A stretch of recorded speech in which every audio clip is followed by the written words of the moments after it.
आजपासून महानगरपालिका 29 निवडणुकांसाठी आदर्श आचारसंहिता लागू झाली। पेण येथे राष्ट्रीय लोक अदालतीत 17,920 प्रकरणांचा निपटारा, 61 कोटी 13 लाख रुपयांची तडजोड रक्कम वसूल। शिक्षिका सुजाता जाधव यांना महाराष्ट्र गौरवरत्न पुरस्काराने सन्मानित। डोंबिवली प्रभाग क्रमांक 30 मध्ये शिवसेनेतर्फे खेळ पैठणींचा लाडक्या बहिणींचा। मुरबाडमध्ये राष्ट्रीय सेवा योजना श्रमदान शिबिरामध्ये पोलीस अंमलदार संजय गुडे यांचे मार्गदर्शन।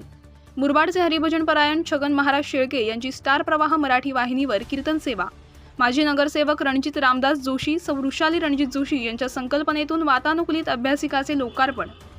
झिडके अंबाडी येथे आदिवासी विद्यार्थ्यांसाठी वारली चित्रकला साहित्याचे वाटप।